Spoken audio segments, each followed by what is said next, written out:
Assalamualaikum warahmatullahi wabarakatuh. Kali ini saya akan merangkum sebuah film thriller dari Korea tentang seseorang yang mengalami teror sejak kehilangan HP-nya. 누가 나 지켜보는 것 같고 다 듣고 있는 것 같고. Sebelum masuk ke inti dari film kali ini, buat kalian yang mau request film apa yang mau dibahas, silakan tulis di kolom komentar. Dan jangan lupa like and subscribe channel ini. Tanpa banyak cincang lagi, mari kita mulai filmnya. Di awal cerita, kita akan diperlihatkan generasi zaman sekarang yang diperbudak oleh smartphone.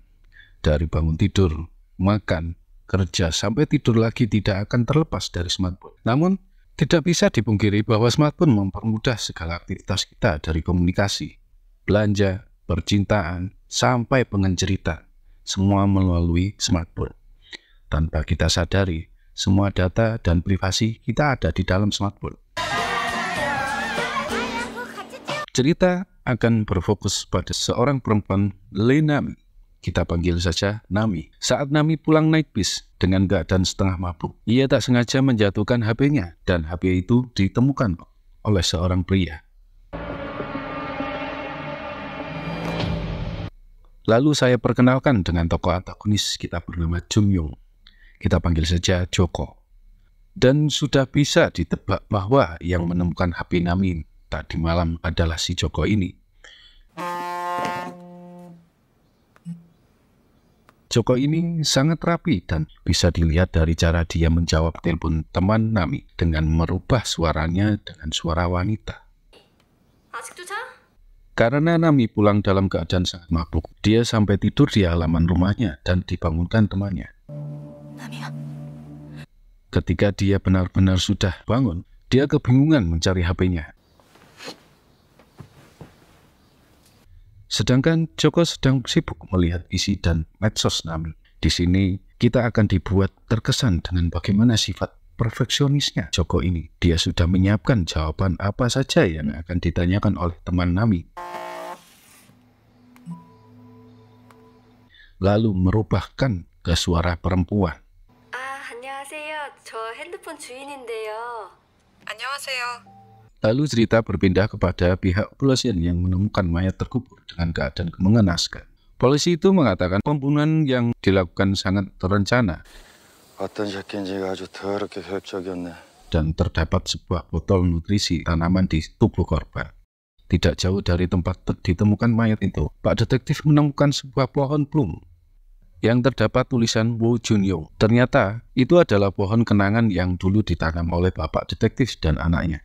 Di sekitar pohon itu ada botol nutrisi tanaman yang sama dengan botol di tubuh mayat itu.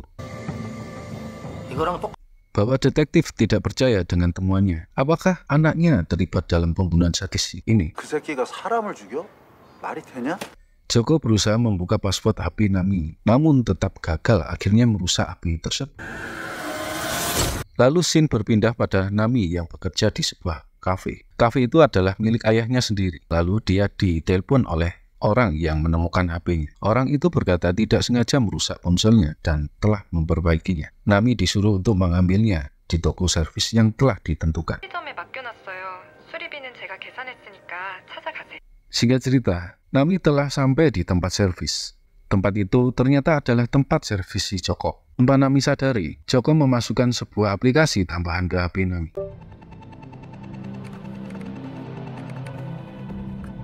Dan ternyata itu adalah aplikasi yang bisa menduplikasi aktivitas di HP Nami. Dapat disimpulkan bahwa Joko memang benar-benar mengincar Nami untuk menjadi korban selanjutnya. Saking terobsesinya, Joko melihat dan mengamati semua kegiatan Nami. Bahkan, Joko menulis setiap detail apa yang dilakukan oleh Nami.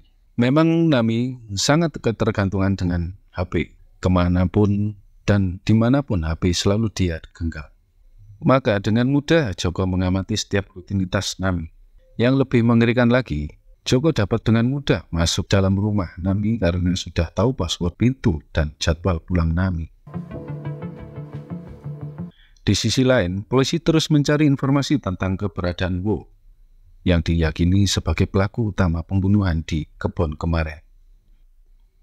Seperti yang diketahui bahwa Pak Detektif ini adalah ayah dari Woo. Beliau sudah pasti tahu di mana tempat tinggal anaknya.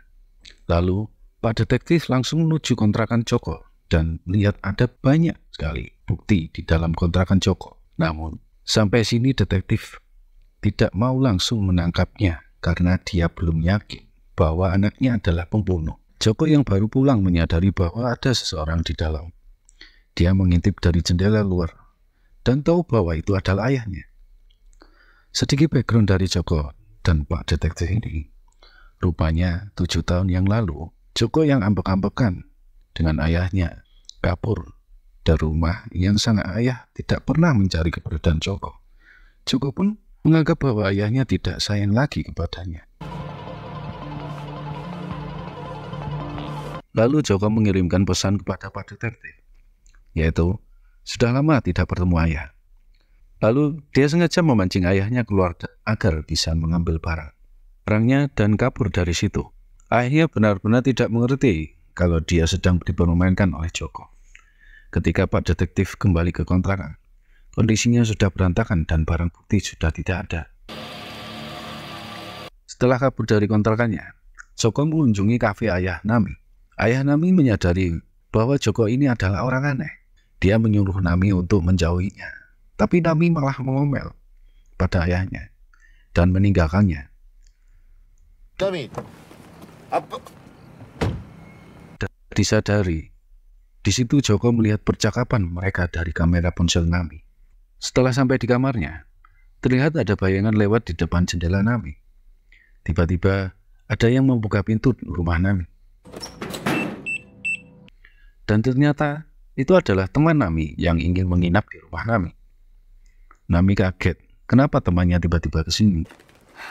무슨 일 있어? Dia menjawab habis bertengkar dengan ibunya dan Nami yang menyuruhnya ke sini. Di situ Nami sedikit bingung, padahal dia tidak menyuruhnya. Namun Nami masih berpikir positif. 내가? 왜? 진짜 나올 줄은 몰랐냐? Sampai di sini Nami masih belum sadar jika ponselnya telah disadap. Lalu cerita beralih kepada ayah Nami. Saat sudah sampai di rumah, ayah Nami menerima pesan dari Nami untuk menginstal sebuah aplikasi untuk berbagi lokasi. Di situ ayah Nami sempat ragu. Namun akhirnya tetap diinstal karena yang mengirim pesan adalah anaknya. Padahal itu adalah ulah si Joko. Selang beberapa saat, ayah Nami menerima pesan dari orang yang tidak dikenal. Ketika ayah Nami sedang memeriksa paketnya, tiba-tiba Joko dari belakang memukul kepala ayah Nami hingga pingsan. Di saat bersamaan, polisi menemukan banyak mayat yang terkubur di sekitar lokasi. Mayat pertama ditemukan. Di situ terlihat Pak Detektif sudah mulai kehabisan kesabaran menghadapi kasus ini. Pagi harinya, Nami dikagetkan dengan pesan dari CEO di tempat kerjanya. Nami melihat sudah pukul 11 siang. Nami kaget dan buru-buru pergi ke kantor. Ia tidak mengerti kenapa alarmnya bisa mati. 택시 왜 무슨 일이야? Saat berada di taksi, Nami melihat banyak notifikasi masuk. Di situ Nami baru menyadari bahwa tiba-tiba ada postingan di Instagramnya yang menjelek-jelekkan perusahaannya. Sampainya di kantor, teman-teman Nami dengan emosi menyambutnya. CEO yang sudah stres karena perbuatan Nami langsung memencatnya dan mengusirnya dari kantor. Tentu saja Nami menjadi bingung dan tidak percaya dengan apa yang telah terjadi. Dia mencoba untuk melaporkan kepada polisi. Namun polisi tidak bisa membantu karena bukti postingan di Instagram telah dihapus. 안 올리신 거 정리해서 다시 오세요. Nami langsung teringat bahwa Joko bekerja di bidang keamanan IT. Belum juga ditelepon. Tiba-tiba Joko datang ke kafe Nami.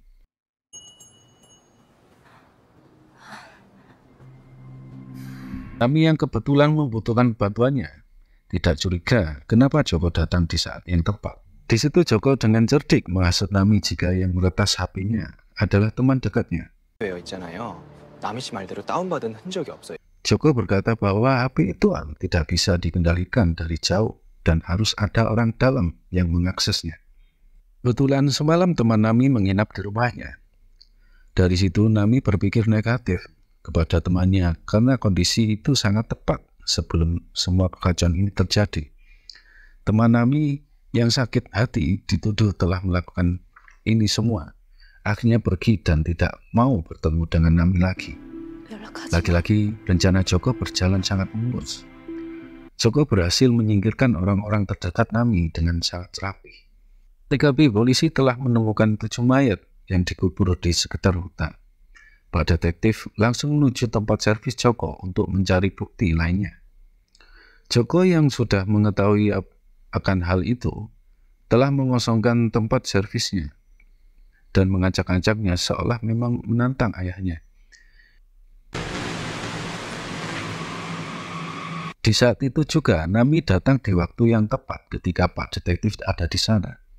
Dia menjelaskan apa yang telah terjadi dan akhirnya Nami mengetahui bahwa selama ini Joko yang telah menghancurkan hidupnya.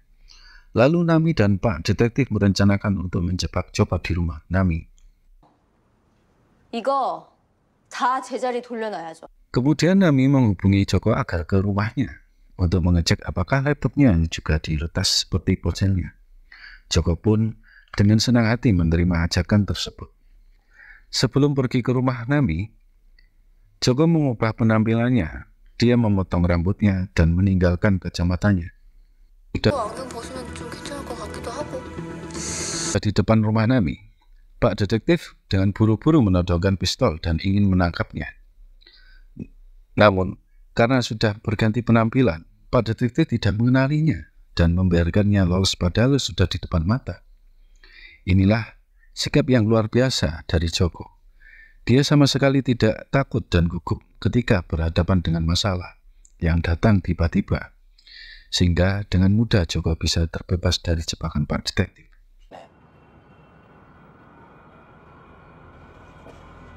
Setelah gagal menjebak Joko, Nami mengganti HP-nya dengan HP yang lama dan memutuskan untuk pulang ke rumah ayahnya. Tanpa Nami tahu bahwa rumah ayahnya telah dikuasai oleh Joko. Sebelum Pak detektif meninggalkan Nami, beliau memberikan sebuah kartu nama agar Nami bisa menghubunginya. 연락 오면 절대 따로 만나지 말고.